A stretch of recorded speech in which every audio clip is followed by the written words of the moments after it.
Well, the newsmaker, the Chandrababu Naidu-led Andhra Pradesh government has allotted over 21 acres of land to TCS in Vishakapatnam for a price of 99 paise. Yes, you heard that right. It's not a mistake. The IT Bellwether will invest over 1,300 crore rupees to build a development centre. The press release from the Andhra Pradesh government cites the example of Tata Motors getting subsidised land in Sanand from the Gujarat government when Narendra Modi was the chief minister. We're now joined by Nara Lokesh, the Minister for HRD, IT, Electronics and Communications in the Andhra Pradesh government. He's also the chairman of the group of ministers for job creation in the state. Mr. Lokesh, many thanks for joining us here on CNBC-TV18. Appreciate your time. Let me start by asking you to elaborate on the terms of the deal that has been inked with TCS. The press release is short on details. Can you take us through how you arrived at this deal where TCS essentially takes the land for 99 paise and sets up a development centre in Vizag? Just to be clear, Shereen, this is actually a sale of land at 99 paise. And this project of TCS is expected to create close to 12,000 IT jobs in Vishakapatnam, which is the IT capital in the state of Andhra Pradesh. So we're really excited to have TCS land finally in Vishakapatnam, and we're looking forward to inviting the other larger IT players also to come down and set the shop up in Vishakapatnam. Now, Vishakapatnam, it's not just about the land. We have amazing talent that's available. And if you look at it in the IT sector, people from Andhra Pradesh and Telangana, the Telugu-speaking people, have a very large role to play. So we have amazing talent pool. We have great infrastructure. As a state, we're willing to give land at a very subsidized price.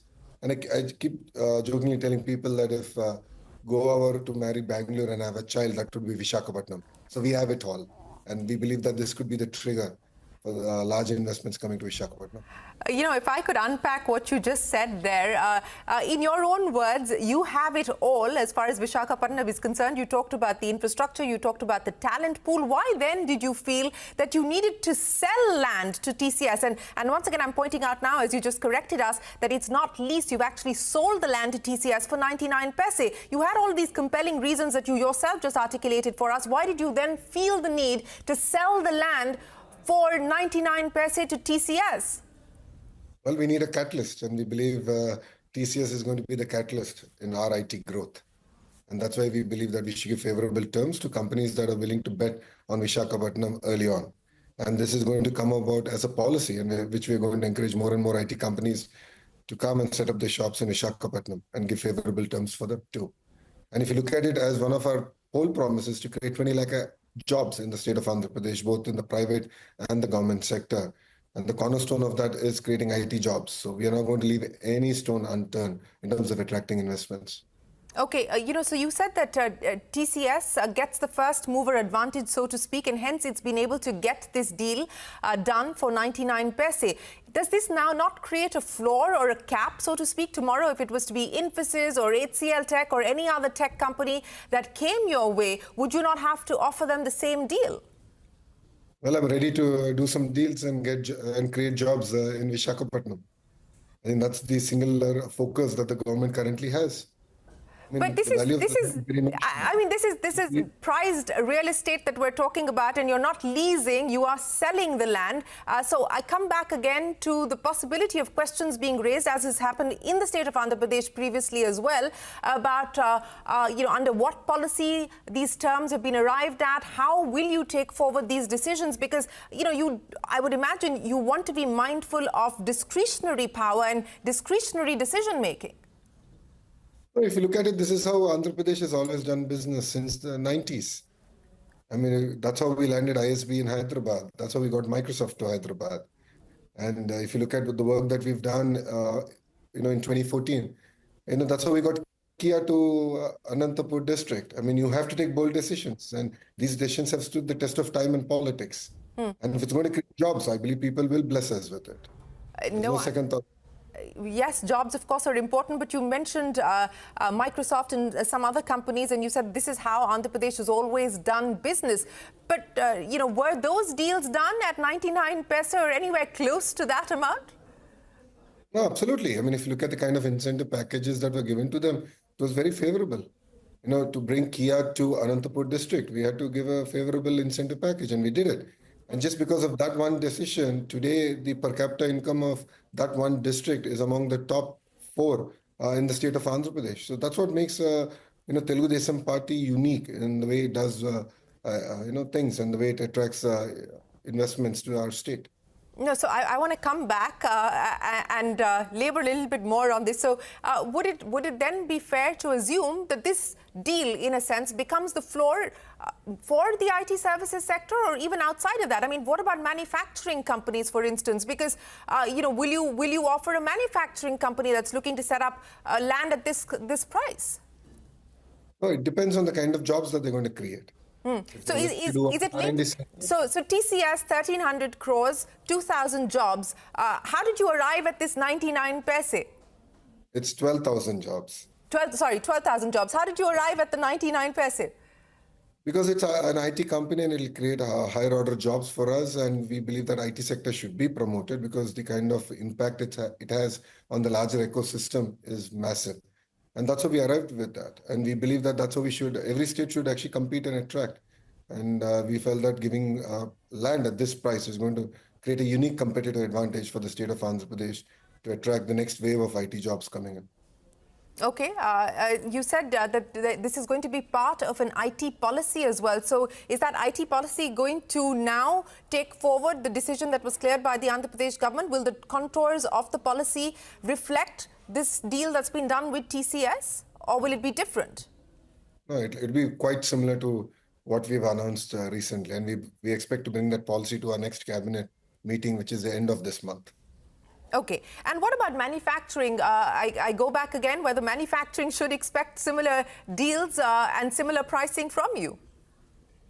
We've already done it. We've showcased it. Look at the way we've landed ArcelorMittal to Andhra Pradesh. We got Premier Energy to come set up their solar panel manufacturing in Andhra Pradesh. And we got Kia in our last term to Andhra Pradesh. And we got few other companies now already lined up to invest in our state. So we are offering favorable terms to investors based on the kind of jobs that they're going to create. And, they're really excited to invest. Even in the solar renewable energy sector, recently Tata Power has made an announcement to deploy 7 gigawatts of renewable energy assets in Andhra Pradesh.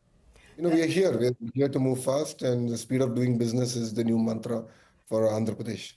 The speed of doing business is the new mantra for Andhra Pradesh, as opposed to the ease of doing business, which was anyway promised. But, I want to go back to the linkages. You said it will depend on the kinds of investments a company commits to making. So is there a bare minimum in terms of the quantum of investments, in terms of job creation? If you can give us some idea of what this policy will encapsulate in terms of the minimum required investment as well as the minimum job creation committed or guaranteed.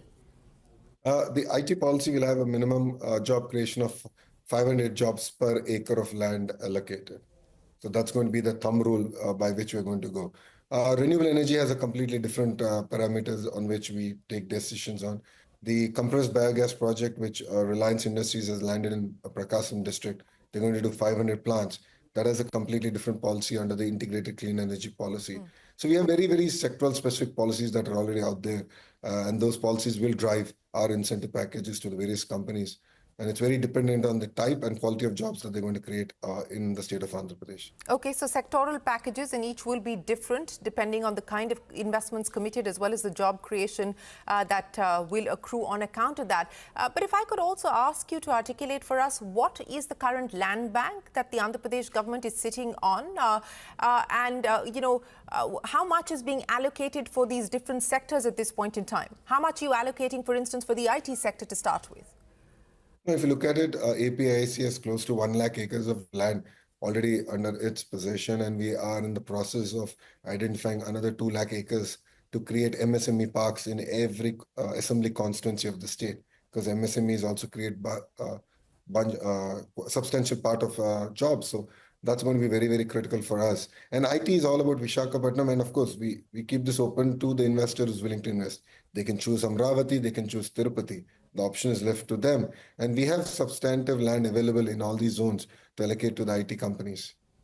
Okay, so 1 lakh acres under the Andhra Pradesh government's current land bank. Are you looking at acquiring more? Is the state of Andhra Pradesh looking at further land acquisition at this point in time? See, more than land acquisition, we believe in the partnership model where the farmers are also part of this entire growth journey. It's called the land pooling. And this is something that we've showcased in our capital, which is Amravati. So we're looking at making the farmers part of this growth journey. So, we will take land from them and they'll get certain percentage of developed land back. And they can also enjoy the fruits of development. And this is going to be very, very important that wealth trickles down all the way to the bottom. Okay. That's I also wanted to get a status check from you on some of the conversations that were underway when you were in Davos. You did meet with investors there who were looking at the possibility of setting up facilities in India and particularly in the state of Andhra Pradesh. Has anything moved forward on some of those conversations? I mean, TCS is one decision that's been done. Anything more that we can expect? Well, in the next 100 days, there'll be quite a few announcements coming out from our conversations at Davos. It's across the logistics sector, in the IT sector, with private universities coming to set up shops, set up the schools rather in Andhra Pradesh. So there's a lot of excitement across sectors, and we are ready. Shipbuilding was another possible sector that you were hoping to draw in investment. Is there an update there as well? I mean, I think at this juncture, I'll be speculating. So you should wait for announcement, and you'll be the first person to know it from me. Okay, we look forward to that. But, if I may, how much of the announcement is linked to the competitive federalism that we are seeing? I mean, you were part of 6 states pitching your story to foreign investors, to global investors in Davos.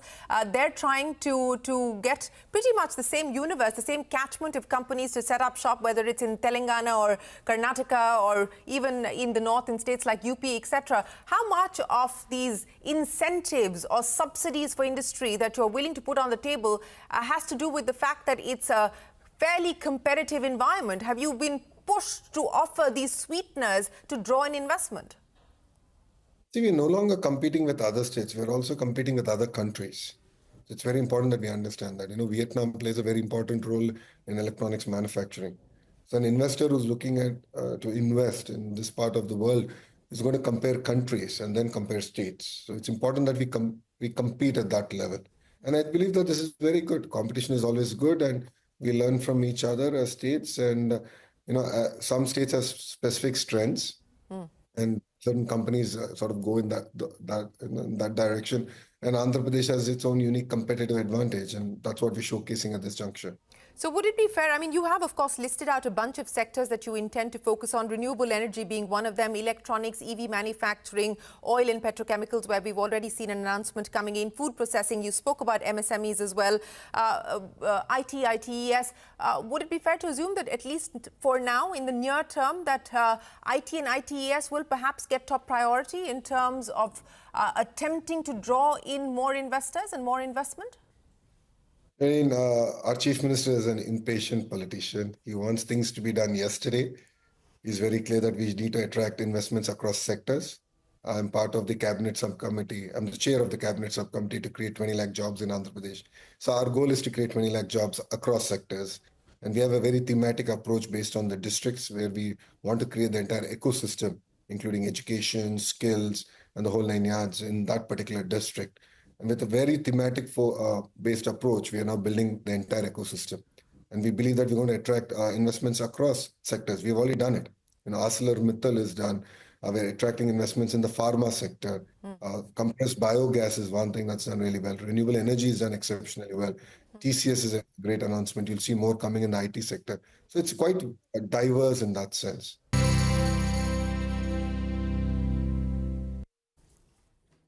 In light of the latest set of tariffs that have been imposed by the Trump administration and the escalation that we are seeing at this point in time as far as the trade war is concerned, how do you position the state of Andhra Pradesh? Are you actively going to be reaching out to investors, particularly in the ASEAN region, who may be looking for supply chain diversification? Are you going to be focusing on Europe as well? I mean, which are the areas, which are the markets that you intend to go after, given the opportunities that you just spoke of that have opened up?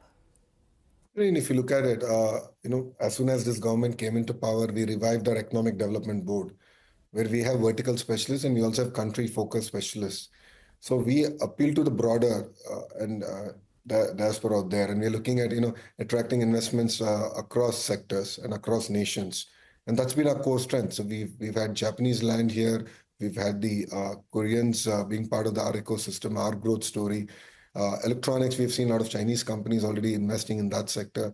So we have been attracting investments across board, and not only that, we're also excited about Indian companies investing in Andhra Pradesh. I think it's very unfair to just chase international companies, but there are a lot of Indian companies who are willing to bet big on states that are very progressive and proactive, and even companies within Andhra Pradesh. So while I chase new dollar, I'm also focused on ensuring that the existing companies do not have any problems. It's been an amazing journey. The cost of doing business is low.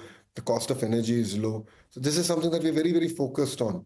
So it's inward looking. We're looking at our investments within our country, and then we're of course looking at investments across countries. Okay, I want to focus on Amravati because that has, of course, been the Chief Minister's passion project. With the funds, the 65,000 crore rupee Phase 1 funding in place, of course, things are moving on that front. But what about the debt burden, which is very, very significant? And of course, you've been talking about that, and of course, requiring central assistance has been part of the negotiations that you had with the BJP and with the Prime Minister. How do you address that?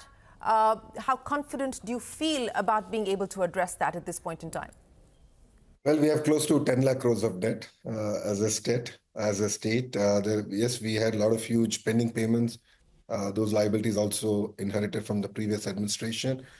But if you look at it from growth rate, we are already number 2 in the country. Our aspiration is to grow at 15% year on year to be a $2.4 trillion economy by 2047. So the only way we can achieve all this is by speed of doing business. And being out there and attracting investments. This is going to be very, very critical, and aligning all the ministries with that agenda of creating jobs. So with this singular focus, we believe that we can actually grow much faster than any other state. And that will enable us to recoup and deliver on our poll promises also to the people of Andhra Pradesh. Well, along with the investment-related milestones that you're hoping to clock, there is an important milestone for the Chief Minister coming up. He's going to be turning 75. Can we expect any announcements to mark that milestone?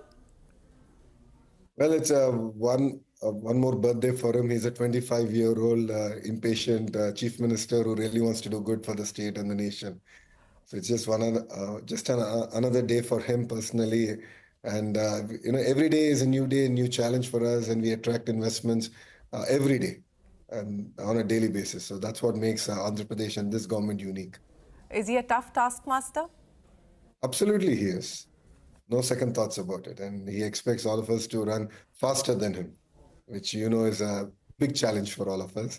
But it's exciting to work with him, and we learn a lot on a daily basis. And him challenging us, pushing us to edge, enables us to innovate. And he's one leader who's given absolute freedom to ministers to do what they can do best and show results. And he only holds us accountable to outcomes.